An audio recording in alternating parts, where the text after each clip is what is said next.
네, 안녕하십니까. 린치입니다. 또 오랜만에 인사를 드립니다. 슬슬 침체 향기가 퍼져고 있습니다. 네, 오늘 그 내용에 대해서 이야기를 좀 드려보고 어제 BOJ에서 YCC 그대로 유지하겠다. 그리고 금리도 그대로 유지하겠다라고 하면서 채권 시장이 엄청나게 상승을 했습니다.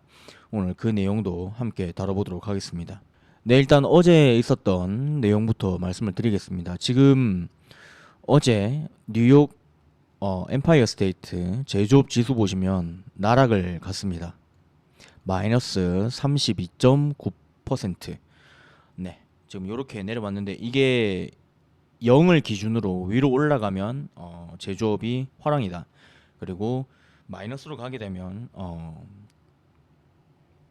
좀 이렇게 뭐랄까요, 둔화가 되고 있다, 뭐 이렇게 얘기할 수 있는데 좀 엄청 내려왔습니다. 그러면서 진짜 침체가 오는 게 아닌가라는 이야기가 나오면서 예, 일단 시작이 됐습니다. 그리고 BOJ가 불을 붙여줬습니다. 지금 보시면은 금리가 그대로 동결이고 그리고 BOJ 일본은행 기자회견에서 금리 YCC 금리 그대로 유지하겠다. 네, 무제한 양적 완화 그대로 유지하겠다라고 이야기를 했습니다. 자, 이 내용은 대충 생각을 해보면 바이든 대통령이랑 기시다 총리랑 만나서 어깨동무한 사진이 뉴스에 올라왔었습니다. 그거를 보고 아무래도 모종의 딜이 있지 않았을까 이렇게 생각을 해봅니다. 자, 그리고 오늘 있었던 일입니다. 이거는 어제 있었던 일이고 오늘 그렇게 채권은 오늘 바로 엄청나게 오르면서 시작을 했습니다. 그래서 지금 발표된 지표를 보시면 근원 생산자 물가 지수 요게 뜨면서 분위기는 좋게 시작을 했습니다. 지금 생산자 물가 같은 경우는 이게 이제 제품의 가격을 결정하는 내용이기 때문에 지금 0.2% 상승해서 0.1%로 둔화가 되는 모습을 보였다. 이렇게 이야기를 하고 있습니다. 그래서 근원 생산자 물가 지수 전년 대비 5.5%로 저번 달에는 6.2%였는데 많이 떨어졌다. 예측치보다 더 많이 떨어졌다. 그래서 와, 이거는 호재다라고 생각을 해야 되는데 오늘 그렇게 안 움직였습니다. 그 이유는 바로 이것 때문입니다. 근원 소매 판매. 12월 달이면 보통 크리스마스도 껴있고, 네, 그 전달에 블랙 프라이데이도 있고 하니까 연달아서 이렇게 세일 시즌인데 지금 소매 판매가 거의 이루어지지 않았다. 지금 11월 달에는 마이너스 0.6, 이것도 충격적이었는데 조금 나아질 거다라고 생각을 했는데 예측치를 벗어나서 아예 마이너스 1.1%가 나와버렸습니다. 이 내용은 좀 충격적인 내용인 거죠. 자, 이렇게 되면은 야, 소매가 꺾이면 이거는 침체 아니냐라고 얘기가 나오는 거죠. 자, 그래서 밑에 보시면 소매 판매, 네, 저널 요렇게 나왔다. 그리고 밑에 가서 보시면 산업 생산, 산업 생산이 12월 달에 많이 줄어드는 모습이죠. 예상치보다 더 많이 줄었다. 그리고 제조업 생산은 심각하게 낮아지고 있다. 자, 이렇게 되면은 침체 신호가 이제 보이기 시작을 하는 거죠. 자, 어떻게 흘러가는지 한번 생각을 해봅시다. 일단은 기업이 생산이 안 좋아진다. 소비가 안 좋아지니까 생산이 안 좋아지는 거죠. 생산이 안 좋아지면 매출이 안 나오기 시작을 할 겁니다. 그러면 CEO가 눈치를 채겠죠. 네.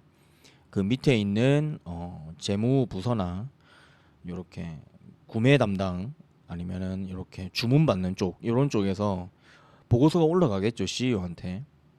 야, 우리 주문 안 들어와. 야, 우리 재고가 쌓이고 있어. 판매가 안 돼. 뭐 이렇게 얘기가 돌아가는 거죠. 야, 그러면은 우리 이번 달 매출이 얼마야? 야, 망했네. 야, 그러면은 우리 더 만들 필요도 없는 거잖아. 라고 하니까 ISM 제조 지표에서 티가 나는 거죠. 신규 주문이 줄어들고 네, 신규 주문이 줄어들고 그 다음에 재고가 쌓여가는 모습을 보였었죠.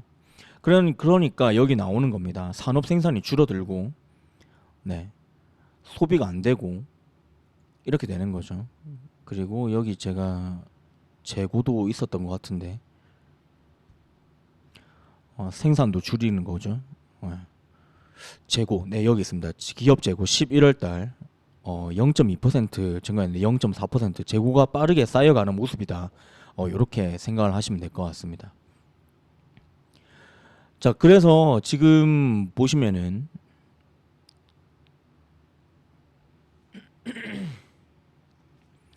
여기 보면 요 내용도 있습니다. 석유와 자동차를 제외한 소매 판매 이 마이너스 0.5%인데 마이너스 0.7%다. 요것도 주의해서 봐야겠죠. 왜냐하면 기름값은 변동이 크고 자동차는 이런 소매 판매 금액 단위가 좀 크니까 영향을 좀 크게 미칠 수 있기 때문에 요거를 제외하더라도 마이너스 0.7%는 크다. 요렇게 생각을 하시면 될 것 같습니다. 그래서 생산 능력 이용률도 떨어지는 모습이죠. 자, 이렇게 되면 어떻게 되는 겁니까? 사람을 자르게 되겠죠. 자, 이제는 정말 사람들을 자르게 될 겁니다. 실업률, 제조업 쪽에서 실업률이 조금 높아지면서 그러면은 실직자들이 소비를 더 이상 하기가 힘들어지는 거죠. 자, 그러면 이제 서비스 쪽까지 같이 무너지게 되면서 이번 사이클이 마무리가 될 것 같습니다. 실업률이 연준의 목표 실업률은 4.6%죠. 네. 거기까지 가기 전에 아무래도 금리를 동결을 하고 관망을 하는 모습이 나오지 않을까 이렇게 생각을 해봅니다. 자, 그리고 오늘 좀 중요한 부분이 나왔습니다. 베이지북 요게 나왔습니다. 그래서 요것도 같이 한번 보도록 하겠습니다. 네, 페드 홈페이지에 들어가면 이렇게 네, 번역해서 보실 수가 있습니다. 그래서 전반적인 경제 활동은 상대적으로 변하지 않았다. 지금 지표들은 안 좋게 나오는데 연준에서 보는 데이터는 네, 여기 보시면 제조업체는 활동이 평균적으로 완만하게 감소했다. 네, 완만하게 감소했다라고 하죠. 네, 소비자 지출은 약간 증가. 그리고 다른 소매업체들은 높은 인플레이션이 특히 저소득층 및 중간 소득 가구에서 소비자의 구매력을 계속 감소시키고 있다. 뭐 이렇게 이야기를 하고 있습니다. 그리고 노동시장을 보면 고용은 대부분 지구에서 완만하거나 중간 정도의 속도로 계속 증가했다. 지금 제조업 쪽 상황은 안 좋은데 노동시장은 여전히 타이트하다라는 지금 요걸 보고 있는 거죠. 뭐 가격은 완만하거나 적당한 속도로 증가. 그리고 최근 뭐 5개월보다 인상 속도가 느려졌다. 네, 인플레이션이 잡히고 있다. 이거는 인플레이션이 잡히는 게 정상인 거죠. 네, 금리를 그만큼 올렸으면 인플레이션은 잡히는 게 맞는 겁니다. 근데 지금 보시는 게 전반적인 결제 활동은 아직 멀쩡하다라고 하는 거죠. 상대적으로 변하지 않았다. 네, 계속 증가한다. 노동시장. 인플레이션은 잡히고 있다. 자, 이렇게 되면은 연준은 계속 원래 하던 일을 계속 하려고 하겠죠. 금리 인상을 계속 하려고 할 겁니다. 네, 이렇게 유추해 볼 수 있을 것 같습니다. 그래서 오늘 어떻게 시장이 돌아갔느냐? 네, 초반부터 약간 오르는 모습을 보이다가 그대로 주저앉았습니다. 침체를 이제 받아들이려고 하는 거죠. 자, 왜 침체가 올 거라고 생각을 하느냐? 자, 그것도 있는데 일단 소매 판매가 이렇게 줄어들면 기업 실적에 의심이 드는 거죠. 자, 그래서 기업 실적 시즌을 눈앞에 두고 있으니까 당장 내일 넷플릭스 실적 발표가 있습니다. 잘 나올지 잘 나올지 잘 모르겠습니다. 일단은 보고 대응을 하는 게 맞다라고 생각을 합니다. 그래서 보시면 3대 지수 모두 하락을 했고 맵을 보시면 살아남은 섹터는 거의 없습니다. 네, 섹터 중에서도 몇 개 특징주만 빼놓고는 거의 다 하락하는 모습을 보이고 있죠. 지금 보시면 퀄컴 그리고 온, 뭐 이렇게 있습니다. 지금 나머지는 거의 다 빨갛다. 특히나 인텔은 많이 빠졌네요. 그리고 약간 좀, 야, 이거 괜찮은 건가 싶을 정도로 지금 여기 코카콜라가 마이너스 3%가 빠지고, 네, 월마트, 한마디로 소비가 주니까 이런 리테일 쪽이 힘들 거다라고 얘기를 하면서 지금 컨슈머 디펜스 쪽이 빠지고 있는 모습입니다. 자, 그래서 오늘 피어 앤 그레이드 인덱스 보시면 조금 많이 내려왔죠. 65까지 올라갔다가 57까지 한 방에 쭉 떨어지는 모습입니다. 그래서 타임라인으로 한번 보시면 네, 요 선, 윗선 제가 계속 말씀을 드렸던 부분인데 요쯤 올라오면 대충 눈치채고 주식 비중 좀 줄이자. 아직 바닥이 아니니까. 네. 그리고 요렇게 그어서 여기 오면 혹시나 인버스 잡으신 분들은 매도를 하는 게 맞다. 근데 최근에 요렇게 되는 바람에 아마 이 구간에서 인버스 물리신 분들 제법 있으실 것 같습니다. 그래서 요렇게 주가가 다시 올라가면서 많은 분들이 물렸을 거다 예상을 하고요. 지금 반등이 나오니까 지금 인버스 잡으신 분들은 환호성을 지르고 있을 것 같고요. 자, 그래서 전체적으로 한번 보시면 네, 마켓 모멘텀은 fear. 근데 여전히 extreme greed. 한마디로 주식 가격이 지금 비싸다라고 얘기를 하는 거죠. 네, 두 가지 다. 근데 풀앤콜 네, 뉴트럴이고요. 변동성 뉴트럴입니다. 빅스. 그리고 디맨드 그리드. 한마디로 채권 시장 쪽에 좀 많이 몰린다. 이렇게 이야기를 하는 거죠. 그리고 여전히 위험하죠. 요거 정크본드 제가 계속 말씀을 드리는데 정크본드 수요가 공포에 빠져 있다. 이렇게 생각을 하시면 될 것 같습니다. 그래서 금리를 시장에서 어떻게 보고 있느냐? 기정사실화되고 있죠. 96.4%. 침체가 오기 때문에 더 이상 올리지 못할 거야. 플러스 그 다음에 금리 인상은 계속돼야 된다. 지금 연준 위원들 나와가지고 계속 얘기를 하죠. 그래서 4.5에서 5까지는 올리고 이제 그 다음부터는 힘들지 않을까라고 얘기를 하는데 지금 여기 보시면 네, 이렇게 5% 이상이 더 높은 쪽도 있습니다. 그래서 어디까지 갈지는 봐야 될 것 같습니다. 제임스 블라드 세인트루이스 연은 총재는 오늘 투표권은 없지만 한 방에 50bp 올려가지고 그냥 시원하게 가자 뭐 이렇게 이야기를 또 했습니다. 네. 그리고 메스터 나와가지고 금리 더 올려야 된다. 5% 이상으로 올려야 된다. 뭐 이렇게 얘기를 했습니다. 그래서 그분들은 투표권이 두 분 다 없으신데 5에서 5.25까지 올려야 된다. 이렇게 얘기를 하고 있고 연준에서도 5.1을 목표로 지금 뷰를 보고 있죠. 그래서 지금 근데 시장은 채권 시장이 약간 좀 너무 날뛰는 게 아닌가라는 생각이 듭니다. BOJ에서 YCC 포기 안 한다. 이런 얘기를 하니까 지금 무서울 게 없이 날뛰고 있는데 요거는 좀 위험한 행동이 아닌가. 침체를 반영하는 것도 좋기는 한데 그렇게 금융 여건이 완화가 되어버리면 네, 인플레이션이 잡히기가 힘들다. 그렇기 때문에 연준에서도 특단의 조치를 취할 수 있다. 이렇게 생각을 좀 해두셔야 될 것 같습니다.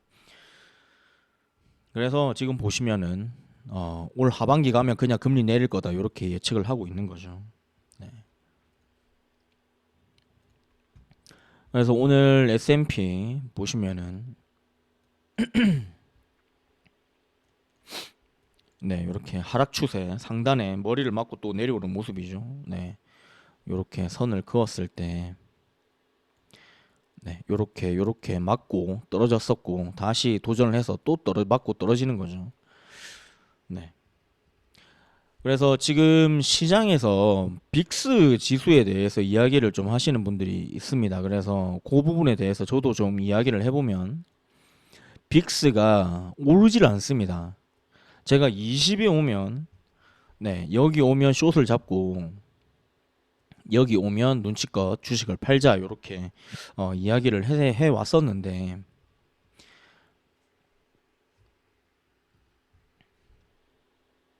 네, 지금 네 여기서 계속 이제 인버스 잡으신 분들은 계속 물리는 거죠, 이렇게. 네, 지금까지 물려왔던 거고. 어, 빅스가 안 오르는 이유가 있습니다. 빅스 지수를 판가름하는데 한마디로 풋콜 옵션의 가격이랑 거래량 이런 것들이 들어갑니다. 그리고 풋콜 그 기간도 이렇게 포함이 돼서 계산이 되고요. 그래서 한마디로 지금 공매도 치는 양반들이 안 들어온다는 얘기인 겁니다. 빅스가 안 올라간다는 거는 한마디로 주포 지금 월가에 있는 주포 형님들이 미국 주식에 공매도를 치지 않고 있다 이 말입니다. 그래서 지금 주가가 빠지지 않고 버티고 있다라고 얘기를 하는 겁니다. 그러면 왜 공매도 세력은 공매도를 지금 잠깐 쉬고 있을까요? 실적을 보고 그거를 소재 삼아서 공매도를 칠 가능성이 높아 보입니다. 네, 슬슬 이제 움직일 때가 되지 않았나 이렇게 생각을 하고 있고요. 그래서 S&P 다시 한번 보시면은 지금 요거는 윌리엄스 퍼센트 R이라는 보조 지표입니다. 그래서 지금 과매수 구간이긴 하다. 약간 과열되어 있다. 그런데 지금 요 밑에 저는 CCI랑 MACD를 같이 켜놓은 건데, 그리고 볼린저 밴드도 지금 여기 상단에 맞물려서 올라가다가 급락이 나왔다. 여기 하락 추세 상단에 맞고 내려오는 모습이다. 요것도 CCI도 꺾이고 MACD도 같이 꺾이는 모습 나오고 있다. 지금 보시면은 윌리엄스 요 퍼센트 R이라는 요 지표는 네, 여기 마이너스 20이고요. 여기가 마이너스 80인데 마이너스 20 이상으로 올라가면 과매수 구간이고 마이너스 80 이하로 내려오면 과매도 구간이다. 이렇게 이야기를 합니다. 그래서 보통 요거를 보고 매매를 할 때는 여기 마이너스 80선을 돌파할 때 매수고요. 그리고 이걸 돌파해서 아래로 향할 때 매도를 하는 그런 보조 지표다. 이렇게 생각을 하시면 될 것 같습니다. 근데 요것만 보고 할 수가 없기 때문에 CCI랑 MACD도 같이 보면서 매매를 하는 게 좋다. 뭐 요런 부분은 유튜브에 검색을 하셔도 보조지표 설명 굉장히 잘 해놓으신 분들이 많기 때문에 그런 것들을 한번 참고해 보시면 좋을 것 같다라고 말씀을 드립니다. 그래서 나스닥도 함께 보시면은 나스닥도 이전 고점 하방 라인 여기 제가 말씀을 드렸었는데 요번에는 잘 S&P 500에서는 잘 안 먹혔는데 나스닥에서는 먹히는 모습입니다. 그래서 요 지지선이었던 게 여기 저항으로 작용을 하다가 뚫으면 네, 지지선으로 역할을 하다가 이게 뚫리게 되면 다시 저항선으로 바뀌게 된다라고 말씀을 드렸었는데 딱 그 위치에서 하락이 나온다. 근데 항상 말씀을 드리지만 차트만 보고 매매하시면 안 된다. 네. 그렇게 말씀을 드립니다. 그리고 제가 볼린저 밴드를 상당히 좋아하는데 볼린저 밴드 저는 일단은 여기 표준 편차 2 그리고 표준 편차 3을 켜놓고 이렇게 보고 있습니다. 그래서 표준 편차 같은 경우는 이거 수학적인 내용이기 때문에 확률 게임이죠. 네, 그 부분은 또 검색을 하시면 자세하게 저보다 훨씬 더 설명을 잘 하시는 분들이 계실 거기 때문에 그분들 영상을 참고해 주시기 바라고요. 자, 그래서 보시면은 표준 편차 2 여기에 맞고 내려오는 모습이다. 만약에 이게 이렇게 타고 지금 볼린저 밴드가 넓어지면서 계속 타고 올라가면 상승이 쭉 이어질 수 있는데 지금 여기 초반에서 약간 꺾여 버렸다. 네, 그렇게 생각을 하시면 될 것 같습니다. 그리고 윌리엄스 퍼센트 R도 하락을 보이고 있고요. 근데 약간 의심스러운 부분이 이제 CCI가 아직 플러스 쪽에 있고 MACD도 아직 상승하고 있다. 뭐 이렇게 보시면 될 것 같습니다. 그래서 아직 정확하게 추세를 잡았다라고 얘기를 하기에는 좀 애매한 상황인 것 같습니다. 지금 보시면은 네, 지금 이렇게 진한 회색이 20일 이동 평균선인데 요게 5일 이동 평균선입니다. 그래서 크로스가 나 있는 상황인데 골든 크로스죠. 지금 요게 떨어진다고 이렇게 하더라도 지지가 나올 가능성이 있다. 네. 그래서 아직 완벽하게 이게 추세를 잡았다라고 이야기를 하기에는 약간은 이른 감이 있다. 이렇게 말씀을 드리겠습니다. 아마 내일 추가 하락이 나온다거나 그래가지고 만약에 요 볼린저 밴드 여기서 반등을 못하고 실패를 하고 요 밑으로 떨어지게 되면 CCI나 MACD 그리고 윌리엄스 퍼센트 R 여기 보조 지표들이 전부 다 하락하는 모습을 보일 겁니다. 신호가 보이게 될 겁니다. 그래서 그것도 참고를 해보시면 될 것 같습니다. 그래서 이전에도 보시면은 요렇게 네, 볼린저 밴드 좀 보이시죠? 네. 볼린저 밴드 표준 편차 2를 벗어나서 거의 3에 근접할 정도로 특히나 이 볼린저 밴드가 옆으로 길 때 요런 게 나온다. 이거는 정말 하단이다. 요렇게 생각을 해 두시면 좋을 것 같습니다. 그리고 TMF 7% 상승 엄청나게 올라갔습니다. 네. 지금 보시면은 시작 가격은 여기였는데 하락을 했다가 또 희한하게 여기 이동 평균선에 딱 맞고 5일 이동 평균선 그리고 이게 아마 150일 이동 평균선일 겁니다. 요 구간에 딱 맞고 다시 상승을 해서 한마디로 시작가는 여기였는데 내려갔다가 다시 올라갔다가 약간 조정받고 끝난 모습이다. 이렇게 생각을 하시면 될 것 같습니다.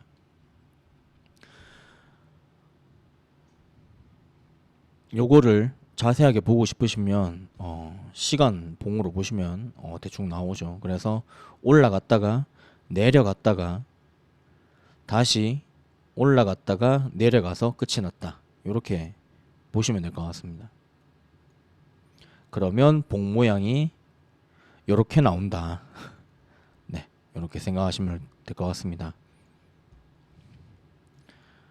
그래서 저는 약간 이게 채권이 너무 약간 오버슈팅이 나온 게 아닌가 약간 생각은 하고 있는데 지금 볼린저 밴드가 위로 이렇게 넓어지면서 20일 이동 평균선 그리고 120일 이동 평균선이 상방을 향하고 있다. 그리고 5일 이동 평균선도 지켰다. 그래서 추가 상승이 좀 나올 수 있을까 싶기도 한데 어떻게 됐는지 좀 추세가 어떻게 되는지 좀 봐야 될 것 같습니다. 그래서 지금 보시면은 네, 보조 지표도 여기 왔다가 다시 올라가고 MACD 같은 경우도 전혀 떨어질 기미가 보이지 않는다. 이러면 추세가 조금 더 이어질 수 있을 것 같다라고 생각을 해볼 수 있을 것 같습니다. 그래서 지금 선물 봐도 여전히 0.8% 상승을 하고 있습니다. 그러면은 TMF 같은 경우는 더 많이 상승을 한다. 이렇게 보시면 될 것 같습니다. 그래서 지금 이래도 되나 싶긴 한데 지금 거의 전고점 향해서 달려가고 있습니다. 저는 약간 이거 약간 오버슈팅인 것 같은데 그래서 비중을 조금 줄이긴 했습니다. 30% 정도 덜어놓은 상태고 조정이 나올 수밖에 없겠죠. 언젠가는 이제 그때는 저도 조금 더 태워서 한번 가보도록 하겠습니다. 그래서 오늘 반도체 지수도 한번 보시면은 거의 뭐 비슷한 모습입니다.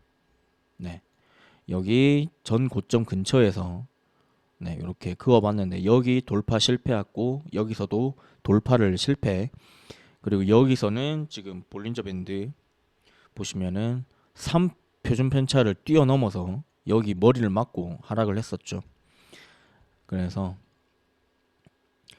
요거를 뛰어넘기는 힘들다 이야기를 하고 있는 거죠. 그래서 여기서 하락이 나오고 있다. 이렇게 생각을 하시면 될 것 같습니다. 그래서 지금 SOXS 잡으신 분들 여기서 숨이 좀 트였다. 이렇게 생각을 하시면 될 것 같은데 아직 약간 불안한 내용이 이건 거죠. 지금 보시면은 보조 지표가 아직 네, 마이너스 20선을 돌파를 안 했고 MACD는 약간 떨어지고 있지만 CCI죠. CCI는 약간 내리막을 가고 있는데 여전히 네, 플러스인 상태고 MACD도 꺾이려면 약간 이렇게 돌아야 되니까 시간이 좀 걸릴 것 같다. 그리고 기가 막히게 여기 5일선은 지키는 모습입니다. 그래서 어떻게 되는지 내일 조금 더 지켜봐야 될 것 같긴 합니다. 침체 어느 정도로 사람들이 시장에서 반응을 할지 정말 무시하고 계속 달릴 건지 이런 것도 한번 봐야 될 것 같긴 합니다. 그래서 금리 한번 보시면 10년물 금리가 야 이거 이래도 되나 싶을 정도로 지금 빠지고 있습니다. 이러면 파월 형님이 상당히 심기가 불편해지실 것 같다라는 생각이 드네요. 지금 코로나 걸리셔가지고 확진돼가지고 지금 재택근무 하시는데 더 화가 많이 나지 않을까 이렇게 생각을 해봅니다. 네, 그래서 여담으로 조금 더 말씀을 드려보자면 은행권에서 지금 역대급으로 충당금을 모으고 있습니다. 지금 뉴스 이런 데서 보시면 아시겠지만 유튜브에서도 많이 다뤘죠. 네, 충당금을 어마어마하게 모으고 있다. 뭐 이렇게 생각을 하시면 될 것 같습니다. 그리고 오늘 제가 미국 텍사스 샌안토니오에서 음식점 하시는 분을 만났습니다. 그분이 말씀하시기를 이전에 일하던 친구가 5,000불을 받고 일을 했었는데 최근에 이력서를 들고 찾아와서 다시 일할 수 있겠냐고 물어봤답니다. 그래서 사장님이 지금은 3,000불밖에 못 준다. 이렇게 이야기를 했다는데도 상관없다. 일 시켜달라. 이렇게 얘기했다고 합니다. 그래서 사람들이 지금 다시 직장으로 복귀를 하고 있다. 뭐 이렇게 생각을 할 수도 있을 것 같고 그리고 발등에 불 떨어진 사람들이 많다. 이렇게 생각을 해볼 수도 있을 것 같습니다. 그래서 불과 얼마 전까지만 해도 사람 구한다라고 구인 공고를 내놔도 찾아오는 사람이 없었는데 지금 갑자기 구인 공고를 하지도 않는데 찾아와서 사람들이 일을 시켜달라고 이야기를 하고 있다. 뭐 이렇게 말씀을 하셨습니다. 그래서 분위기가 뭔가 진짜 바뀌고 있다. 이렇게 생각이 들고요. 그리고 앞서서 말씀드렸다시피 제조업에서 문제가 생기고 이 친구들 실직자가 많이 생기게 되면 이제 서비스 쪽도 소비를 아마 줄이게 될 테니까 서비스 쪽도 곧 부러지지 않을까 이렇게 생각을 하고 있습니다. 그래서 저는 제가 보는 뷰는 계속 똑같습니다. 침체는 온다. 지금 모 금융권에서는 실업률이 5.5%까지 올라갈 수도 있다 이렇게 이야기를 하고 있습니다. 그래서 제 생각도 그렇습니다. 연준은 4.6%가 목표 실업률이다 이렇게 이야기를 하는데 이게 약간 도미노 현상처럼 일어나는 거기 때문에 적절한 순간에 브레이크를 밟기가 힘들다. 저는 그렇게 생각을 합니다. 한 번도 자연 실업률 근처에서 브레이크를 밟은 적이 거의 없다. 요렇게 데이터를 확인을 했습니다. 제가. 그래서 아마 과도한 긴축을 하게 될 것 같다. 이렇게 생각을 합니다. 그래서 어떻게 되는지 한번 쭉 지켜보셔야 될 것 같습니다. 그래서 오늘 제가 준비한 내용은 여기까지고요. 영상이 마음에 드셨다면 구독, 좋아요, 알림 설정 부탁드리겠습니다. 감사합니다.